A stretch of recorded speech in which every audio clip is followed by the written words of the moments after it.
राधे राधे भगवान जी। अनुकूलता प्रतिकूलता की तरफ विशेष ध्यान देने से राग द्वेष पुष्ट होते हैं, मजबूत होते हैं। तो अगर हम देखते हैं भाई हमारे मन के हिसाब से हुआ और हम खुश होते हैं, और मन के हिसाब से नहीं हो तो हमको बहुत हमारा माइंड डिस्टर्ब होता है, हमें गुस्सा आता है। तो कहने इससे राग द्वेष पुष्ट होते हैं। और जैसे गुरु भगवान बताते हैं कि सब ठीक है, ठीक है, हमने बात तो बताई भी नमक ज़्यादा पड़ गया, मिर्च ज़्यादा है खाने में, या चीज़ बहुत तेज़ है, जैसे मानो किसी ने ग्रीन टी बनाई अदरक तुलसी की तो बहुत तेज़ है, तो बताया जाएगा।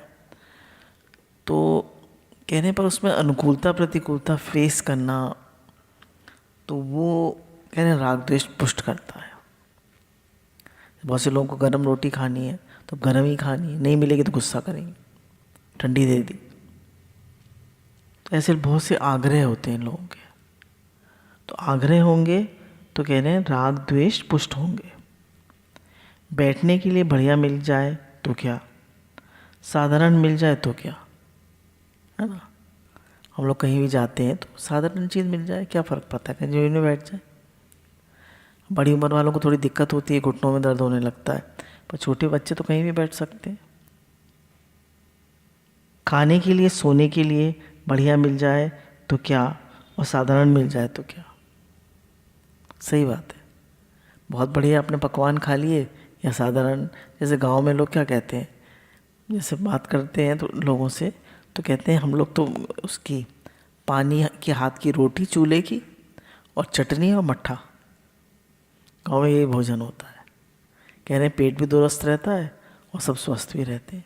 उनका कच्ची चीज़ नहीं खाते तुम लोग, बोले हाँ वो तो खेत में जाते हैं, गाजर मूली तोड़ी और उसको ट्यूबवेल के पानी से धोया और खा ली, बोले कोई छीलता वीलता नहीं है। तो कच्ची चीज़ भी खा ली, खूब साग वाग, साग जो बनता है साग के दिनों में साग खा लेते हैं, उनके लिए कोई पकवान वकवान नहीं होता। अपना मठा पी लिया, रोटी खा ली, चटनी खा ली, साग बन गया साग खा लिया। कच्ची कहते हैं ना खूब सैलेड खाओ, ये गाजर मूली खा लेते हैं अपना। तो यही कह रहे हैं ये अच्छी चीज़ मिल गई तो क्या, हम तो टेस्ट पे जाते हैं ना, हम लोग तो हर समय टेस्ट पे जाते हैं, न्यूट्रिटिव वैल्यू पे बिल्कुल नहीं जाते।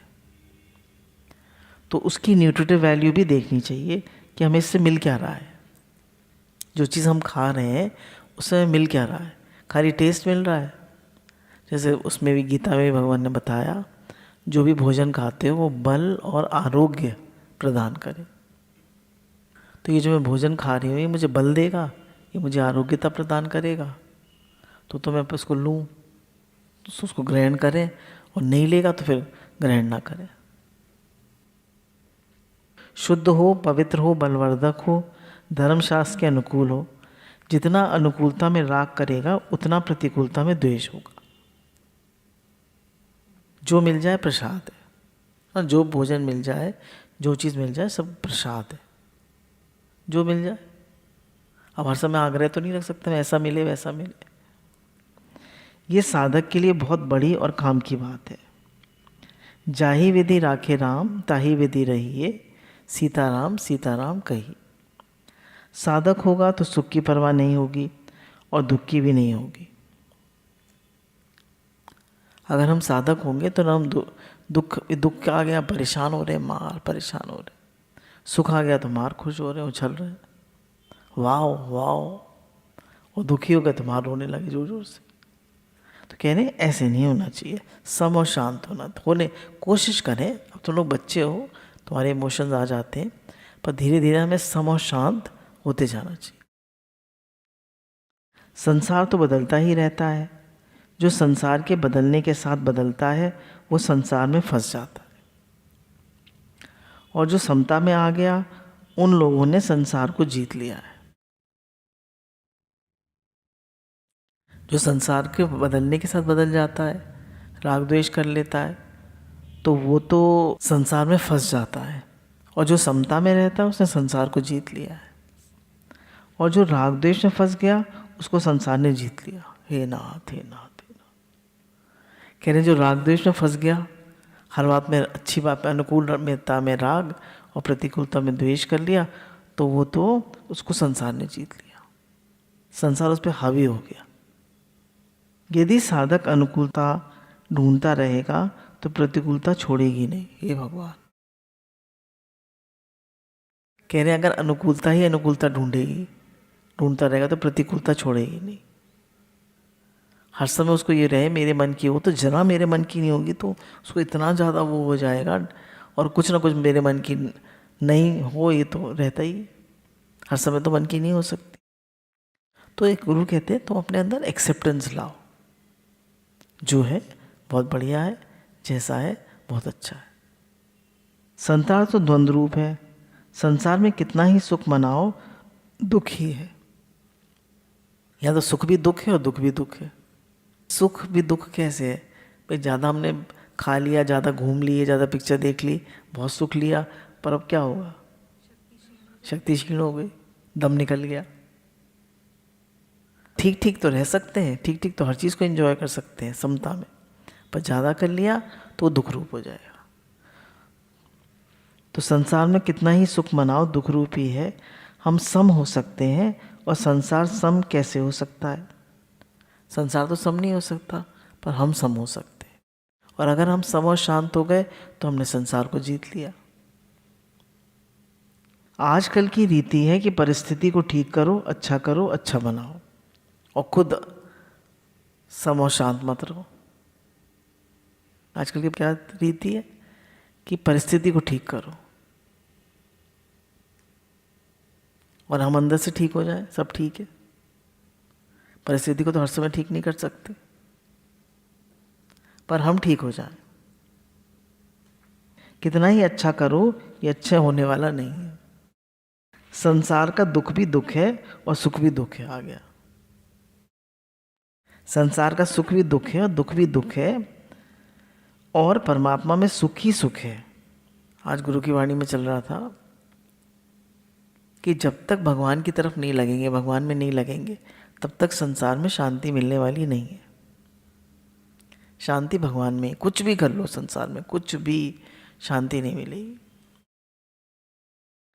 परमात्मा में रोने में भी आनंद है और हंसने में भी आनंद है। भगवान के मिलने में भी आनंद है और वियोग में भी आनंद है। सत्संग करने से, सद्विचार करने से, रहन सहन में समता रहने से मन प्रसन्न रहता है। यानी सत्संग करने से, व्यवहार में समता रहने से, हर बात में एक्सेप्टेंस है हमारी, सब ठीक है, सब ठीक है, तो मन प्रसन्न रहता है। और मन की प्रसन्नता ही मन की तपस्या है।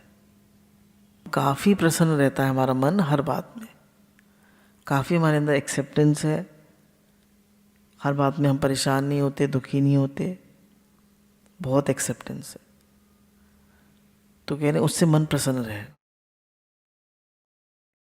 किसी के स्वभाव में क्रूरता होती है, गुस्सा ज़्यादा हो, टेढ़ा रहता है, उससे चित्त पर भी पूरा असर पड़ता है, चेहरे पर भी असर पड़ता है, वर्ताव में भी क्रूरता आती है। कह रहे किसी के स्वभाव में क्रूरता हो, क्रूरता मतलब क्रूएलिटी हो, गुस्सा बहुत हो उसको, टेढ़ा हो, टेढ़ा मतलब कोई किसी ने कोई बात कही और उसको नहीं करना तो टेढ़ा पड़ जाएगा। उससे क्या होता है? चित्त पर पूरा असर पड़ता है, चेहरे पर भी असर पड़ता है और वर्ताव पर भी असर पड़ता है। मतलब बिहेवियर में, वर्ताव में क्रूरता आएगी, क्योंकि स्वभाव में अंदर में क्रूरता है। भाई क्रूरता क्या? मैं अपने मन की करूँगा बस, वो फ्लेक्सिबिलिटी नहीं है, बिल्कुल फ्लेक्सिबिलिटी नहीं है। जो समझ में आ गया, जो करना है, हाँ जी तो हाँ, मन है तो हाँ जी करेगा, उसकी पसंद का है, नहीं तो नहीं करेगा हाँ जी। गुरु हमें सिखाते हैं हाँ जी कहो और मौज में रहो। सौम्य भाव होता है, शांत भाव होता है, वो सबको प्रिय लगता है। गाय और भैंस है, बकरी है, ऊँट है, इनमें भी ये बात होती है। जो तेज गाय होती है वो दूती ही नहीं, लात मारती है। तो ये स्वभाव है ना? हर जानवर भी अपना स्वभाव लेकर आता है। हर व्यक्ति अपना स्वभाव लेकर आता है, हर जीव अपना स्वभाव लेकर आता है। तो कहने गाय भी कुछ टेढ़ी होती हैं, कुत्ते भी होते हैं भौंकने वाली, ज़्यादा काटने वाले, कुछ सीधे होते हैं, ऐसी गाय भी होती है, हर चीज़, बैल भी। मनुष्य तो अच्छा स्वभाव बनाना चाहिए, किसी के प्रति भी क्रूरता ना हो। तो मनुष्य को अच्छा स्वभाव बनाना चाहिए, किसी के प्रति क्रूरता ना हो। मन प्रसन्न होगा तो वाणी भी ठीक होगी, शरीर भी ठीक रहेगा। बहुत जरूरी बात है। मन प्रसन्न होगा तो वाणी भी ठीक होगी और शरीर भी ठीक रहेगा। मन की मौन बड़ी कठिन है। जैसे लोग कहते हैं ना, जब करते हैं तो भी मन चलता रहता है। तो कह रहे हैं मन का शांत रहना, मन की मौन बड़ी कठिन है। अर्थात मननशीलता, परमात्मा का चिंतन, साधना का चिंतन, भगवत वाणी का चिंतन, भगवान के स्वरूप का चिंतन, भगवान के तत्व का चिंतन, भगवान में लगे रहे तो यह है मौन। भगवान में लगे रहे, मन भगवान में लगा रहे तो यही मौन है। अगर हम जब भी कर रहे हैं और ज़्यादा मन नहीं चल रहा तो मौन ही है। कोशिश तो कर ही रहे, हम आ रहे हैं, विचार तो आ रहे हैं, उनकी तरफ ध्यान नहीं दे रहे। मन साथ में लगने से ही ज्ञान होता है। कान आपके खुले हैं, आप सुन रहे हैं, परंतु मन आपका भगवान में, भजन में या किसी काम में नहीं लगा तो सुनाई नहीं देगा। बिल्कुल सही है भाई। ये चीज़ तुमने देखी, ध्यान नहीं दिया, क्यों? मन कहीं और था। ये चीज़ सुनी, क्या सुना? ध्यान नहीं, सुना ही नहीं, क्यों? ध्यान ही नहीं था। तो कहने जिस चीज़ में मन लगेगा वही सुनाई देगी, वही दिखाई देगी। एक संत गंगा जी के किनारे सत्संग करते थे, तो कल कल ध्वनि होती थी गंगा जी की, परंतु उन्हें पता ही नहीं चलता था कि ध्वनि होती है। भगवान में मन लगने से संसारी बातों की तरफ ध्यान ही नहीं जाता। आप लोग भी जब रुपए गिनते हो तो और कहीं ध्यान कहाँ जाता है? मन लगा हुआ है। आप लोगों को भी मन लगाना आता है, रुपयों में लगाना आता है, संसार में आता है, सिनेमा में आता है, बस भगवान में नहीं आता। मनपसंद की पिक्चर आ जाए, कहीं मन जाएगा? हमारे मनपसंद का प्रसाद आ जाए, कहीं जाएगा? कहीं नहीं जाएगा। मन तो जहाँ लगाना चाहे लग जाए और जहाँ से हटाना चाहे हट जाए। ये कठिन है, पर साधन परायण होने से सरल हो जाता है। कह रहे मन जहाँ लगाना चाहे लग जाए और जहाँ से हटाना चाहे हट जाए। ये साधन परायण व्यक्ति ही कर सकता है। पता इतना उसका भगवान में मन है, इतना उसका भगवान की तरफ ध्यान है कि वो मन की तरफ ध्यान कम है, अनुकूलता प्रतिकूलता की तरफ ध्यान कम है। एक आदमी शहर में रहता था और वहीं काम धंधा करता था। एक बार उसकी तबीयत खराब हो गई। तबीयत खराब होने के कारण उसे अपने गांव जाना था, जो शहर से 5 किलोमीटर की दूरी पर था। उसने सोचा कि कोई सवारी मिल जाए तो घोड़ा गाड़ी आदि तो गांव चला जाऊं। वो सवारी के लिए गया तो घोड़े वाले ने कहा, मैं तुम्हें 5 रुपये में घोड़ा दे दूंगा, तुम खरीद लो। उस आदमी ने सोचा कि 5 रुपये से ज़्यादा तो किराया ही लग जाता है, तो 5 रुपये में घोड़ा दे रहा है। उसने घोड़ा खरीद लिया और घर ले आया। घोड़े का नाम था अड़ियल टट्टू। जब वो घोड़े पर बैठा चलने लगा तो घोड़ा एक कदम तो आगे बढ़े और एक कदम पीछे। वो आदमी बड़ा परेशान हो गया। इस तरह तो वह कभी गांव में नहीं पहुंच पाऊंगा। तभी एक संत आए, उसने संत को सारी बात बताई। संत ने उस आदमी को एक युक्ति दी कि घोड़े का मुंह शहर की तरफ कर दो, शहर की तरफ कर दो, उल्टा कर दो उसको, और पिछला हिस्सा गांव की तरफ। फिर जब ये चलेगा तो एक कदम शहर की ओर चलेगा और 3 कदम गांव की तरफ। इस तरह तुम गांव पहुंच जाओगे। इसका तात्पर्य ये हुआ कि मन संसार में अधिक लगता है और भगवान में कम। ये मन अड़ियल टट्टू है। तो इस मन को भगवान के काम में कम लगावे और संसार में अधिक लगावे, और संसार के दुख दोष के दर्शन कराओ, बार बार कराओ। जन्म मृत्यु जरा व्याधि दोषों के बार बार दर्शन कराओ तो ये पीछे हटेगा और भगवान में लगेगा। अड़ियल टट्टू है ये, समझ में आया? तो कह रहे हैं इसको संसार में ही लगता है ये मन, भगवान में तो लगता नहीं है। तो 3 कदम संसार में चले, 1 कदम भगवान में चले। पर जब संसार में चले तो उसका संसार का दुख दिखाओ इसे, है ना? हम इसका दिखाते सुख, तो दिख दिखाओ तो क्या होगा कि पीछे हटेगा और भगवान में लगेगा। मन को ठीक करने के लिए क्या करना चाहिए? मन के निग्रह के लिए उत्तम उपाय है तीव्र वैराग। जब तक वैराग नहीं होगा तब तक मन ठीक नहीं होगा। संसार में दुख और दोषों का बारंबार विचार। एक विलक्षण बात है, संसार में जो मन लगता है तो सिद्धांत से तो संसार सीमित है, और चाहे अनंत ब्रह्मांड हो और भगवान असीम हो। भगवान असीम है और संसार सीमित है, तो तात्पर्य क्या निकला कि सीमित से मन हटेगा तो असीम में रहेगा और जाएगा कहाँ? तो कह रहे मेन बात क्या है कि भगवान तो अनलिमिटेड है, असीम है, और संसार लिमिटेड है। तो लिमिटेड से हटेगा, अनलिमिटेड से हटेगा, सॉरी लिमिटेड से हटेगा, संसार से हटेगा तो किस में जाएगा? परमात्मा में। परमात्मा अनंत है, परमात्मा को छोड़ के कहाँ जाएगा? संसार से हटने पर नींद आ सकती है, पर चिंतन क्या करेगा? चिंतन करेगा तो भगवान का ही करेगा। कह रहे अगर मन संसार से हट गया तो फिर कहाँ जाएगा? भगवान में ही लगेगा। तो मेन बात है कि भगवान संसार से मन को हटाना है। हम भगवान में तो हम लगाते हैं मन, पर संसार से हटाते नहीं है। हमारा मन संसार के सुख चाहता है, तो जब तक संसार से हटाएंगे नहीं तब तक भगवान में लगेगा नहीं, पूरी तरह नहीं लगेगा। तो भगवान ने क्या कहा गीता में 6ठे अध्याय में? यथा योग आहार विहार। हमारा जीवन कैसा होना चाहिए? यथा योग आहार विहार। आहार मतलब भोजन और विहार मतलब हमारी दिनचर्या। तो अगर हमारी भोजन और दिनचर्या दोनों ठीक होगी, शक्ति, बल और आरोग्य को देने वाले,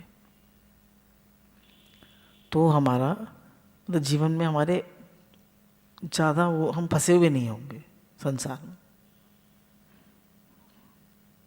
दोष दुर्गुण दुराचार छोड़ना है, ये बहुत ऊंचे दर्जे की चीज़ है। जो निषेध कर लेंगे तो वो तो ठीक ही हो जाएगा। सत बोलने का नियम लेंगे तो वे छूट जाएगा, और झूठ नहीं बोलना है तो सत बोलना आप ही हो जाएगा। यानी मुझे हमेशा सच बोलना कर बोल पाओगे? कुछ ना कुछ कह ही जाते हैं ऐसी बात जो हमारे एग्जैक्टली हमारे मन में होता है, वो हम नहीं कहते हैं। भूख नहीं लग रही, कहते हैं चलो खाना खाओ। अच्छा जी, भूख लग रही है, हाँ ठीक है खा लेंगे। ऐसे बहुत सी बातें हो जाती हैं। तो कह रहे हैं अगर हमने ये प्रण ले लिया कि मुझे झूठ नहीं बोलना, मुझे सत्य ही बोलना है, ये मुश्किल है निभाना, पर मुझे झूठ नहीं बोलना। तो जब मुझे झूठ नहीं बोलना तो सत्य बोलना आप ही हो गया। रह क्या गया? मुझे झूठ नहीं बोलना, इसको निभा सकते हैं? मुझे झूठ नहीं बोलना, इसको निभा सकते हैं? बुराई का त्याग, इसको काफ़ी हद तक निभा सकते हैं। निंदा नहीं करना है, अनाचार नहीं करना है, हिंसा नहीं करना है, ये निषेधात्मक साधन है। ये साधन ऊंचे हैं। नियम तो राक्षसों में भी मिलेगा, पर संयम नहीं मिलेगा। कह रहे नियम तो राक्षसों में भी था। क्या? हिरण्यकश्यप ने 30-35 हजार साल उसने तपस्या करी, और इतनी तपस्या करी कि उसके शरीर कंगाल जैसा हो गया था, उसमें दीमक लग गई थी। ब्रह्मा जी को प्रसन्न किया था उसने, ब्रह्मा जी जब प्रसन्न हो गए तो उन्होंने चींटे डाले, तो सांस ध्यान में था ना, वो सांस आ गई और उसने क्या मांगा, न दिन में मरूं, न रात में मरूं, न जड़ से मरूं, न चेतन से मरूं, न घर में मरूं, न बाहर मरूं, क्या मांगा कि मैं अमर हो जाऊं। कह रहे हैं कि नियम तो राक्षस भी में भी मिलेंगे, वो लोग भी कर लेते हैं इतनी तपस्या, इतने नियम। जैसे वो था ना मेघनाथ, उसने कितना बड़ा यज्ञ करा था, तो भगवान राम जी ने उसका यज्ञ वो करवा दिया। तो हंस तो ये लोग भी बहुत यज्ञ कर लेते थे, बहुत नियम निष्ठा कर लेते थे, पर संयम नहीं होता है इन लोगों, खाएंगे पिएंगे और संयम बिल्कुल नहीं होता है। जब भी करेंगे, ध्यान भी करेंगे, साधना भी करेंगे, पर नो नहीं कर सकते। He is a brave man who can say no. खराब प्रवृत्ति से हटना है, ये बहुत ऊंची चीज़ है। नाम जप करो, स्वाध्याय करो, सत्संग करो, करने की बात होती है, करने का विशेष आग्रह रहता है, परंतु झूठ कपट मत करो, ठगी मत करो, जालसाजी मत करो, धोखा मत करो। ये दुर्गुणों का त्याग बहुत ऊंची चीज़ है। कह रहे हैं साथ में दुर्गुणों का भी त्याग करो। इसलिए किसी को बुरा मत समझो, किसी का बुरा मत चाहो, किसी का बुरा मत करो, तो वो जब करेगा भलाई ही करेगा, नहीं तो नहीं करेगा। बहुत ज़्यादा कहते हैं इस बात को, किसी का बुरा मत समझो, किसी का बुरा मत सोचो और किसी का बुरा मत करो। समझो, सोचो और करो, मत करो बुरा। तो क्या करोगे, भलाई करोगे। भलाई करने में तो भलाई सीमित हो गई, बुराई न करने में बुराई असीम हो गई। जैसे पार्क में जाते हैं तो एक वहाँ पे कैंसर पेशेंट था, तो उसकी डेथ हो गई, तो मुझसे अक्सर पैसे मांगता था कि अब मुझे वो सिकाई करने जाना था, कीमोथेरेपी को सिकाई कहता था कि सिकाई कराने जाना है। तो कभी 3,000 कभी 5,000 अक्सर मुझसे ले जाता था, क्योंकि मुझे पता था कि इसको कैंसर है और इसका इलाज चल रहा है, तो दे देते थे। पर फिर मुझे पता चला कि ये शराब भी पीता है, तो फिर देना छोड़ दिया। कहने का मतलब है कितना दोगे, वो तो गलत काम भी कर रहा है, उसका इलाज भी हो रहा है, गलत काम भी कर रहा है, तो हम भलाई कर सकते हैं किसी की, कहाँ तक दोगे। वो क्या कहा, और दो और दो और दो। आप किसी को प्रेम दीजिए, मान दीजिए, तो और चाहेगा और चाहेगा, कहाँ तक दोगे। तो कह रहे हैं भलाई जो है, जैसे हम लोग वहाँ जाते थे किलोनी गांव, तो वहाँ कपड़े बांटे, कितनी चीज़ें बटी वहाँ। तो वो लोग क्या करते थे, हम लोग कपड़े बांटते थे, तो वो लोग फिर हमारे कपड़े पकड़ने लगते थे कि ये भी उतार के दे दो।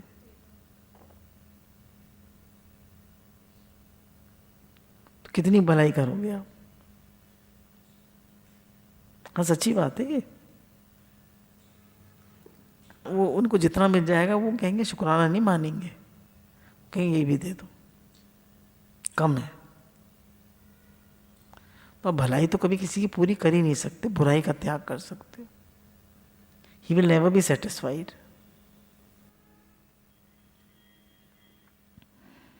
निषेध से हटेगा तो परमात्मा में लग जाएगा स्वतः ही।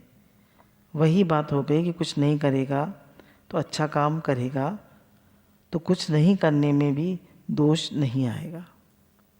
चुप साधन हो गया, कुछ ना करना। भाव अच्छा रखें, सबसे बढ़िया भाव है भगवत भाव। भगवत भाव करने से दोष मिट जाते। कह रहे भाव अच्छा रखें कि भगवत भाव रखें। भगवत भाव रखने से दोष मिट जाते हैं।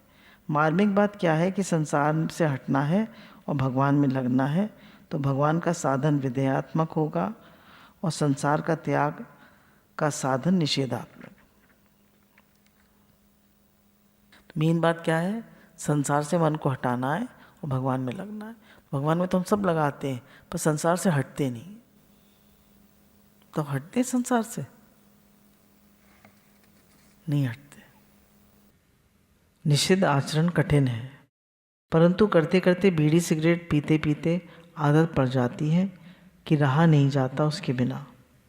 निषेध आचरण है व्याकुल सुअर की तरह कि संबंध जोड़ लिया तो हटाना कठिन है, छूटना कठिन है। इससे संबंध तोड़ना ही है।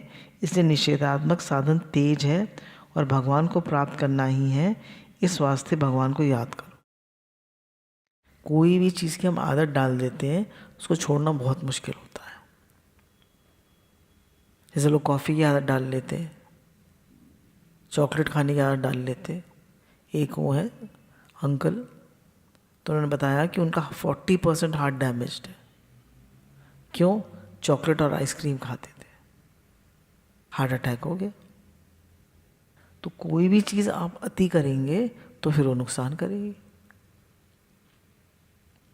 तो देखिए, मैं देखती हूँ एक भी चीज़ आप पकड़ लीजिए फिर उसको छोड़िए, देखिए कितना मुश्किल है छोड़ना। मैं अपने से भी देखती हूँ। जैसे कोई विचार कर लें कि मैं असत बोलूँगा और दूसरा विचार कर लें कि मैं सत ही बोलूँगा, तो सत बोलने वाला सत्य ही बोलेगा, चाहे कितना कष्ट पाओ, कैद भी चला जाओ, पर झूठ नहीं बोलूँगा। और एक ने नियम ले लिया कि झूठ ही बोलूँगा, तो उसका व्यवहार कठिन हो जाएगा। पूछेंगे भूख लगी है? नहीं, झूठ बोलना है ना उसे। पानी पी लो? नहीं, झूठ बोल ही नहीं सकता कोई, पर सत्य हमेशा बोल सकता है। एग्जाम्पल दे रहे हैं ये। उससे पूछेंगे भूख लगी है? तो कहेगा प्यास लगी है। तो कहेंगे ना प्यास लगी है? तो कहेगा हाँ। तो व्यवहार कठिन हो जाएगा, भूखा प्यासा ही मरता रहेगा। ये झूठ बोलने का नियम ले लिया है। तो कह रहे हैं निषेधात्मक साधन इनका बहुत ज़्यादा रहता है। स्वामी राम सुखदास जी का निषेधात्मक साधन बहुत तेज है। जैसे किसी को बुरा ना समझे, किसी का बुरा ना करें और किसी का बुरा ना सोचें। अगर हम बुराई का त्याग कर देंगे तो हम भले तो स्वतः बन जाएंगे। तो हम लोग सब अच्छे बनने में लगे रहते हैं पर बुराई का त्याग नहीं करते। डरते रहो ये जिंदगी बेकार ना हो जाए, सपने में भी किसी जीव का अपकार ना हो जाए। तो ये काफ़ी अच्छा लगता है। डरते रहो ये ज़िंदगी बेकार ना हो जाए, सपने में भी किसी जीव का अपकार ना हो जाए। यदि 8 पहर नियम ले लिया कि उसने कि झूठ ही बोलूँगा, तो 8 पहर भूखे प्यासे मरो, दुख पाओगे, क्योंकि नियम तो ले लिया झूठ बोलने का। तो झूठ बोलने का नियम सत्य हो गया। तात्पर्य है कि जो सत्य तत्व होता है वो व्यापक होता है, वे छूट नहीं सकता, असत पकड़ा नहीं जा सकता। जन्म मरण बार बार होता है पर जन्म मरण मिट जाता है। जन्म गया तो मरना बाकी, मर गया तो जन्मना बाकी। इसका अंत कैसे आए? कोल्हू का बैल उम्र भर चले, वहीं का वहीं रहे। संसार तो ऐसा है, अनुकूलता प्रतिकूलता, उत्पत्ति विनाश, ठीक बेठीक। बोले संसार जो है चक्र की तरह है, जन्म ना मरना, जन्म ना मरना, जन्म ना मरना। तो युगों युगों, है ना, 4 युग होते हैं ना, सतयुग, त्रेता, द्वापर और कलयुग। तो इन चारों युगों में युगों युगों हम जन्म जन्मते मरते आए। कितने जन्मों से हम जन्म रहे और मर रहे हैं। तो हम कोल्हू के बैल की तरह संसार में चक्कर काट रहे हैं, कोल्हू के बैल की तरह। और इसी में फंसे हुए, किसमें? अनुकूलता प्रतिकूलता, उत्पत्ति विनाश, ठीक ठीक ठीक बेठीक, इसी में फंसे हुए और इसी में उलझे रहते हैं और जीवन हमारा निकल जाता है। भगवान से प्रेम नहीं होता, भगवान के लिए तड़प नहीं होती, भगवान के लिए व्याकुलता नहीं होती। ज्ञान से भगवत प्राप्ति में निश्चय करना होता है और भक्ति में प्रेम चाहिए होता है। जैसे गुरु ने कहा संबंध बना लो, भगवान से अपनापन कर लो और प्रेम होना चाहिए। और इस प्रेम में एक खास बात है, हमारा प्रेम तो है भगवान से, ऐसा नहीं है, पर हम ये नहीं कह पाते मेरे तो गिरधर गोपाल दूसरों ना कोई। इसमें खास बात क्या है कि कहीं और प्रेम नहीं होना चाहिए, कहीं और अपनापन नहीं होना चाहिए। अब माँ का अपने बेटे में अपनापन होगा, स्त्री का पति में होगा, पति का पैसे में होगा या पत्नी में होगा, तो हर एक कोई आश्रय और प्रेम संसार में ही होता है उसका, इसलिए भगवान से जो अपनापन करते हैं वो पूरा नहीं हो पाता। यदि नियम पकड़ लेगा तो नियम तो सत्य आ जाएगा। सत्य सब जगह परिपूर्ण व्यापक है ना। जैसे गुरु ने कहा भगवान अभी हैं, यही है और हमेशा है। आसुरी संपत्ति हर समय नहीं रहती, दैवी संपत्ति भगवान तो हरदम रहते। आसुरी संपत्ति असत्य और दंभाचरण, दिखावा, झूठ, कपट, बेईमानी हर समय नहीं रहती, पर भगवान हमेशा रहते। दैवी संपत्ति हर समय रहती। परमात्मा का संबंध तो विधेयात्मक है, करो, और संसार का साधन तो निषेधात्मक है ही श्रेष्ठ है, क्योंकि अंतों में निषेध ही करना है। कह रहे परमात्मा में तो है कि प्रेम करो, भगवान से अपनापन करो, उनमें तो करो है भगवान में तो, और संसार के लिए निषेधात्मक है। निषेधात्मक कैसे? किसी का बुरा मत करो, गांधी जी ने भी 3 मंत्र बताए ना, किसी का बुरा मत करो, किसी का बुरा मत बोलो और किसी को बुरा मत देखो। और गुरु ने एक चारवां बता दिया, किसी का बुरा मत सोचो, क्योंकि हम सोच के ही तो सब करते हैं। पहले सोचते हैं, फिर बुरा देखते हैं, बुरा बोलते हैं, फिर बुरा करते हैं। तो कह रहे बुराई का त्याग कर दोगे तो तुम स्वतः अच्छे बन जाओगे।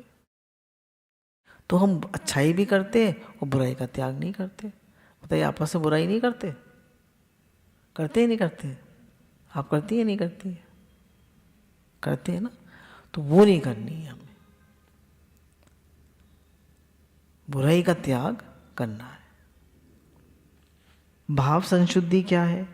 कि भाव में भगवान याद रहे, सबका भला चाहे। अंत में यही बात है कि भगवान तो याद रखो और संसार की सेवा करो, वह कुछ मत चाहो। कह रहे अगर हम भगवान से प्रेम का जिस समझें तो प्रेम का जिस यही है, सार बात यही है कि भगवान को याद रखो, संसार की सेवा करो और कुछ मत चाहो संसार से। भगवान को याद रखो, संसार की सेवा करो और संसार से कुछ मत चाहो। अंदर में ये भाव रखें कि मुझे संसार से भी कुछ नहीं चाहिए, भगवान से भी कुछ नहीं चाहिए। भगवान से क्या कहें हम? इतना तो कह सकते हैं ना कि इतना दीजिए जामे कुटुंब समाए, मैं भी भूखा न रहूं, साधु भी भूखा न जाए। अब कोई तकलीफ होगी, कोई कष्ट होगा, हाँ भगवान हमारे माता पिता हैं, कह देंगे, पर ये नहीं कह सकते ना कि ठीक करिए। यही कहेंगे भगवान जी हम आपके बच्चे हैं, तकलीफ है, कष्ट है, अब आप देख लीजिए जैसे आप ठीक समझें। अपनी बात भगवान के आगे रख देंगे। कुछ ना चाहना ही कर्म योग है। सेवा करो, चाहना कुछ मत रखो। चाहना कुछ न करने से संसार लगेगा नहीं, और सेवा करने से पहले का जितना दुर्गुण दुराचार है, गड़बड़ी करी है, वो मिट जाएगी। कितनी बढ़िया बात है, देखिए कह रहे सेवा करो पर चाहना कुछ मत करो। चाहना कुछ न करने से संसार लगेगा नहीं, मतलब संसार के हमारे कर्म लग जाते हैं ना। संसार में जो हम क्रियमान कर्म करते हैं वो हमारे खाते में आ जाते हैं। तो कह रहे हैं अगर तुम कुछ नहीं चाहोगे, संसार से कुछ भी नहीं चाहोगे, तो तुम्हें संसार लगेगा नहीं। और सेवा करने से, सेवा करोगे और बदले में चाहोगे कुछ नहीं, तो जितने हमारे कर्म पहले बने थे वो सब कट जाएंगे। निष्काम भाव से सेवा करेंगे तो जितने पहले के बने हुए कर्म थे वो कट जाएंगे, और चाहेंगे कुछ नहीं तो नए कर्म नहीं बनेंगे। जैसे किसी ने दुकान करी और वो दुकान उठाना चाहता है, तो उधार दिया हुआ जितना माल है उससे तो जितना रुपया आना है आए, और नहीं आए तो छोड़ दे। हमें अपनी दुकान बंद करनी है तो हमने उधार दे रखा है, तो जितना आ गया, नहीं आया तो छोड़ देना पड़ेगा कि भैया अब नहीं आ रहा, तो ठीक है क्या कर सकते हैं, दुकान तो उठानी है। और अपने को जो देना है वो दे दो, अपने को जो देना है वो तो दे दो। और जो उधार आ गया तो ठीक है, नहीं आया तो माफ कर दो, तो दुकान उठ जाएगी। सबका सब रुपया लेना चाहो तो दुकान नहीं उठेगी। क्यों? क्योंकि लेने के लिए माल देना पड़ेगा और कुछ ना कुछ बाकी रहेगा ही, तो वे छोड़ना ही पड़ेगा। ऐसी उठेगी दुकान। इसलिए संसार से सुख लेना तो छोड़ दें और सेवा करते रहें। उधार क्या है? संसार से सुख लेना छोड़ दें और सेवा करते रहें। संसार से सुख लेना छोड़ दें और सेवा करते रहें।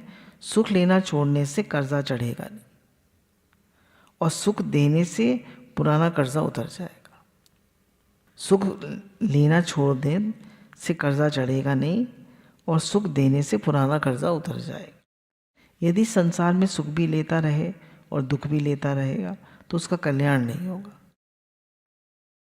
अगर सुखी दुखी होता रहेगा तो कल्याण नहीं होगा। रॉकिंग चेयर है ना, अगर हम सुखी दुखी हो रहे हैं तो हम रॉकिंग चेयर पे बैठे। साधकों में बड़ी गलती यही होती है कि हम साधन भी करते हैं और साथ साथ असाधन भी करते हैं। सच भी बोलते हैं और साथ में झूठ भी बोल जाते हैं। वैराग भी लेते हैं और साथ में राग भी रखते हैं। जन्म बीत जाएगा, साधन सिद्ध नहीं होगा। दुर्गुण दुराचार छोड़ना जितना जरूरी है, सद्गुण सदाचार करना उतना जरूरी नहीं। कहने भले आप माला मत करो, भले ही आप, ऐसे नहीं हम कह रहे माला मत करो, भले ही आप बहुत बड़े बड़े साधन मत करो, पर आप दुर्गुण दुराचार छोड़ो। इससे संसार का संबंध छूटता है। सद्गुण सदाचार से संबंध नहीं छूटता और वो सीमित होता है।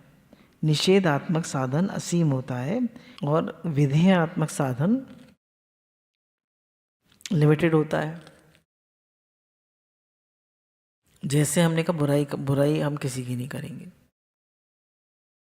तो अब हम कैसे बन गए?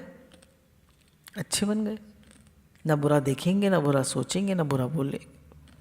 अच्छा, हम कहें कि हम हमेशा सबकी अच्छाई करेंगे, कर सकते हैं? नहीं कर पाएंगे। अच्छा, आप किसी को हेल्प करिए, उसको आप 5,000 रुपये दीजिए, चलो ठीक है तुम दुकान कर लो, छोटी दुकान कर लो। अच्छा, उसको फिर क्या करेगा? वो सेटिस्फाई हो जाएगा? फिर और मांगेगा, फिर और मांगेगा, फिर और मांगेगा। कहाँ तक दोगे?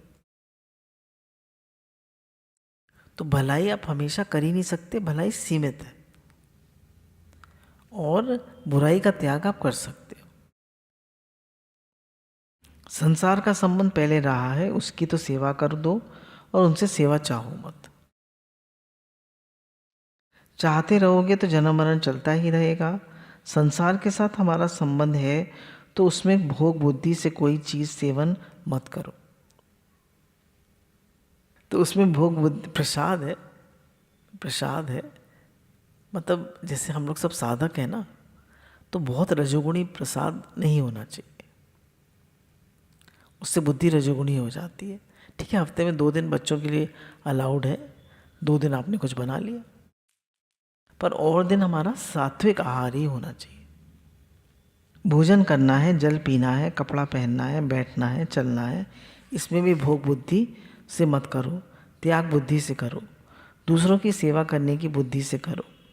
त्याग बुद्धि से करने से संसार से संबंध विच्छेद होगा, और भोग बुद्धि से करने से संबंध विच्छेद नहीं होगा। अब देखिए, कोई चीज़ टेस्टी बनाई है, मैंने कहा पिज़्ज़ा, गुलाब जामुन, रसगुल्ला, आपके मुँह में पानी आ जाएगा। और दाल रोटी, किसी मुँह में पानी नहीं आएगा। साधन करते हुए असाधन बीच में साथ रहता है तो पूरा साधन बनता नहीं। संसार में चिंतन का त्याग कर दें तो संसार का त्याग करने पे परमात्मा का चिंतन होगा या कुछ भी चिंतन नहीं होगा। तीसरी बात क्या होगी? तो कुछ चिंतन न होने से भी हानि नहीं होगी, स्वाभाविक ही हमारी उन्नति होगी। अब कह रहे हैं कि परमात्मा का, हम तो क्या कहते हैं, परमात्मा का चिंतन करो, सब लोग यही कहते हैं, सब बुक्स में भी लिखा है। ये कह रहे हैं संसार का चिंतन मत करो। अब संसार का चिंतन नहीं करेंगे तो या तो थॉटलेस रहेंगे, अवेयरनेस हो गई, या उसमें उन्नति होगी, फिर निर्विकल्प रहेंगे, और या फिर परमात्मा का चिंतन करेंगे।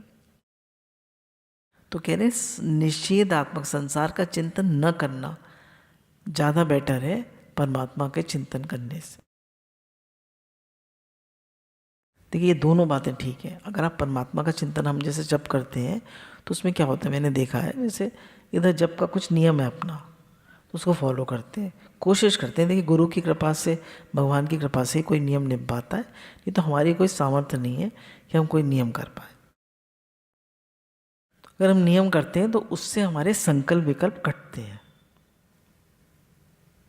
ठीक है, अब हम सोचे हम कुछ नहीं सोचेंगे तो थॉट्स तो आएंगे, पर अगर हम जब कर रहे हैं तो वो थॉट्स को काटेगा ना, कटेंगे जब थॉट्स। लेना देना दोनों ही रहेगा तो जड़ चेतन की ग्रंथि छूटेगी नहीं। इस ग्रंथि का भेदन करना हो तो लेना छोड़ो।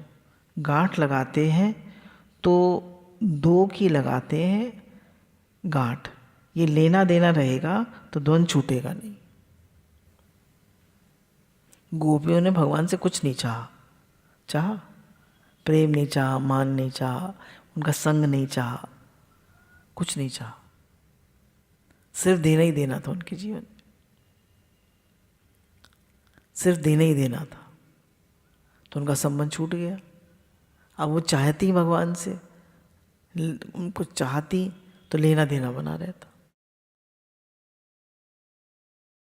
बड़ा भारी त्याग चाहिए।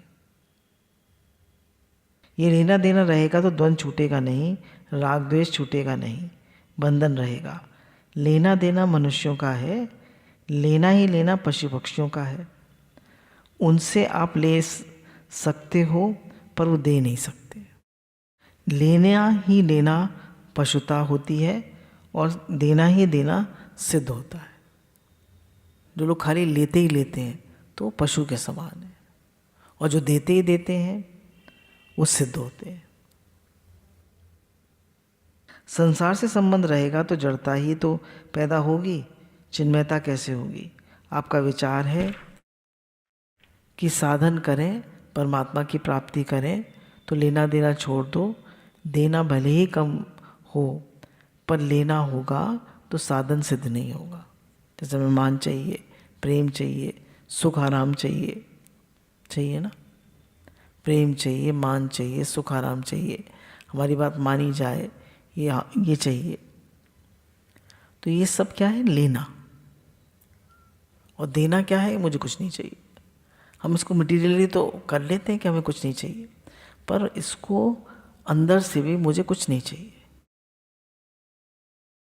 साधक है तो सुख लेना नहीं लेना है, आराम नहीं लेना है, मान बड़ाई नहीं लेना है।